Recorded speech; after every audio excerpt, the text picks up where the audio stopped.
December 1978. Muhammad Ali found himself in the luxurious halls of King Khaled ibn Abdulaziz Al Saud's palace in Riyadh, Saudi Arabia. As the reigning heavyweight champion, Ali had been invited as a guest of honor during what was intended to be a ceremonial diplomatic visit. But the encounter that unfolded within those gilded walls would go down as one of the most extraordinary moments where principle triumphed over profit in sports history. At 36, Ali was approaching the twilight of his legendary boxing career. He had just reclaimed the heavyweight crown for the third time by defeating Leon Spinks, solidifying his status as the world's greatest fighter. Yet, behind the glory and fanfare, Ali's financial situation was far less secure than his fame suggested. Even the substantial fight purses of the 1970s could not match the staggering earnings of modern champions. King Khaled, one of the richest men on earth, was not merely interested in Ali's boxing fame. His fascination stemmed from Ali's conversion to Islam and his unique position as the most renowned Muslim athlete globally. The meeting had been meticulously arranged through intermediaries months in advance. The Saudi monarch, who had ascended to the throne just 2 years earlier, admired Ali's unwavering courage in defending his faith, even at the cost of years in his prime during the Vietnam War. "Mr. Ali," the king began through his translator, as they sat amid royal advisors in a room dripping with gold and jewels. "You have honored Islam through your courage and devotion. The Muslim world looks up to you." Ali, accompanied by his wife Veronica and a small entourage, nodded with gratitude. His conversion had always been personal, yet seeing the global admiration it inspired moved him deeply. But what followed caught him entirely off guard. "I have a proposition for you," King Khaled continued. "I want to offer you something that will secure your future and that of your family for generations." An aide stepped forward with an ornate briefcase, opening it to reveal documents that would alter Ali's life if he accepted. The proposal was staggering. The king offered Ali $100 million, a sum equivalent to over $400 million today. But this was no ordinary payment for a fight or series of bouts. It was something far more profound. "I want you to become Saudi Arabia's global ambassador, representing Islam to the world," King Khaled explained. Ali would travel to countries across the globe, sharing the truth about Islam and dispelling misconceptions in the West. The offer included $100 million up front, a palace in Riyadh, a private jet, and a lifetime salary of $10 million annually. In return, Ali would spend 6 months each year in Saudi Arabia, and the remaining 6 months promoting Islam worldwide. But there was a catch. The king added, almost casually, that Ali would need to renounce his American citizenship, relocate his family permanently to Saudi Arabia, and fully adopt the Saudi lifestyle. Silence filled the room. Ali's team exchanged glances, understanding the sheer magnitude of the offer. This was not just wealth, it was generational security, the kind of fortune that could make Ali's descendants rich for centuries. Ali asked for time to consider the proposal. That evening, in the privacy of his luxurious quarters, he wrestled with the decision. His financial advisor broke down the numbers. "Muhammad, this is more money than you could earn in 100 boxing careers.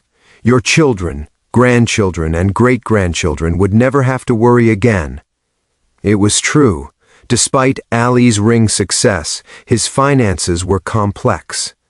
Known for his generosity, he supported friends, family, charities, and maintained a sizable entourage. Fight purses were often distributed or invested in ventures that didn't always succeed. Veronica, his wife, shared the quiet night with him. "Muhammad," she asked softly, "what does your heart tell you?" Ali gazed out at the desert night. Finally he spoke, measured and firm. "Some things are worth more than money," he said. "America, with all its flaws, is my home. I cannot represent Islam authentically if I am being paid to do so." The next morning, Ali returned to the palace. Sunlight poured through stained glass, reflecting off golden ornaments. King Khaled, confident Ali would accept, had sweetened the deal, adding $20 million more and offering to build a mosque anywhere in the world. "Have you made your decision?" the king asked, smiling. Ali rose, and the room held its breath. "Your Majesty," he began, steady and clear, "I am deeply honored by your generosity, but I must respectfully decline." Shock rippled through the room. Advisors exchanged incredulous looks. The translator, convinced there must be a misunderstanding, asked Ali to repeat himself. But Ali was resolute. "Your Majesty, I became a Muslim because it was the right path for me spiritually, not for financial gain. If I accept this wealth and citizenship, people will question the authenticity of my faith. I want to represent Islam honestly, as Muhammad Ali from Louisville, Kentucky. I want Americans to see that one can be proud of their country and devout in faith simultaneously. Islam is part of America, not separate from it." The king, accustomed to solving problems with money, was stunned. Here was a man turning down unimaginable wealth purely on principle.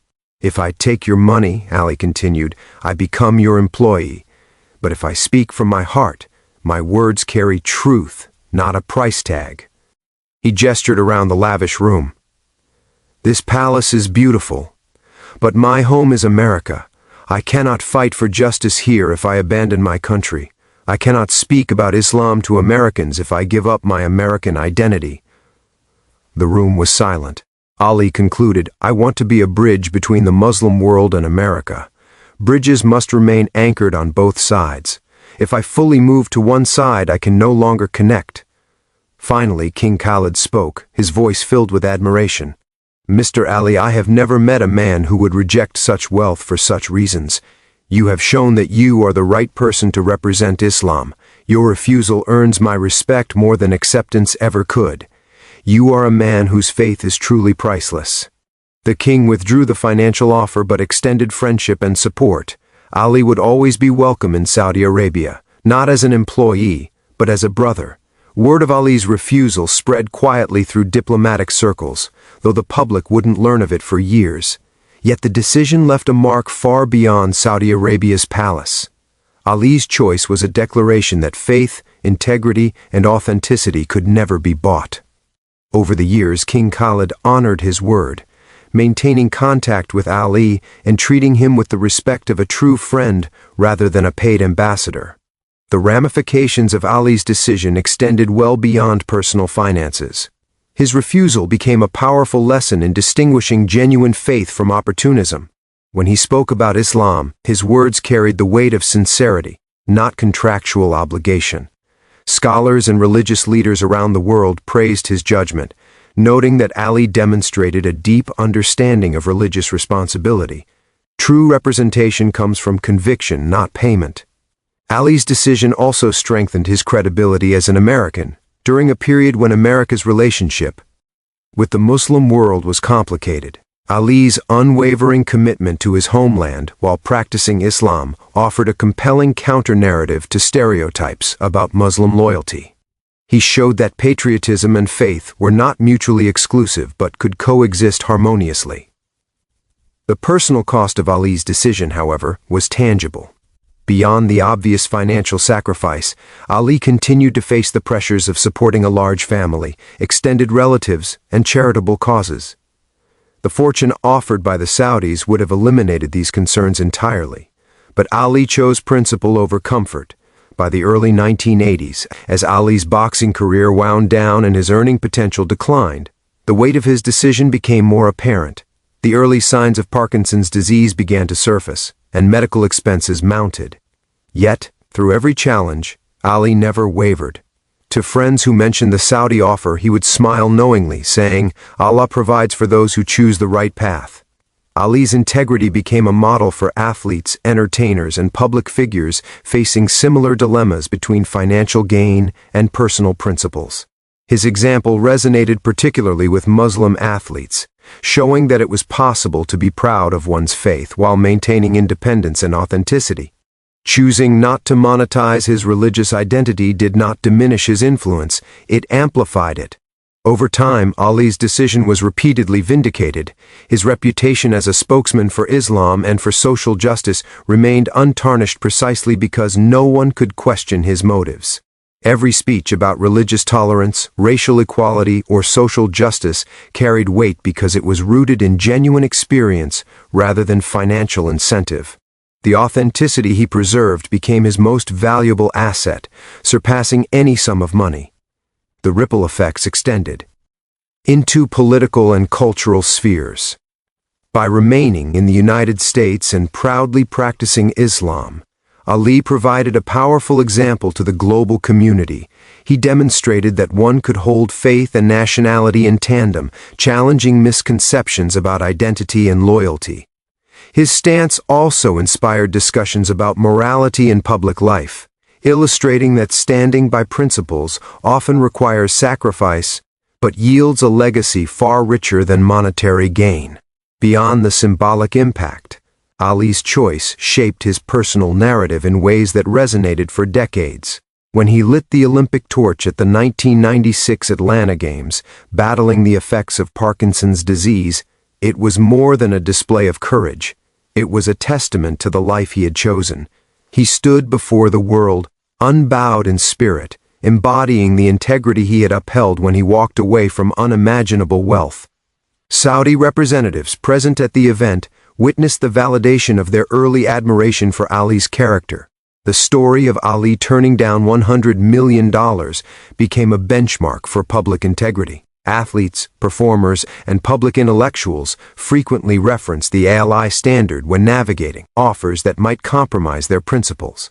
His example underscored that true respect and authority in one's field often come from standing firm in values, even when tempted by vast riches.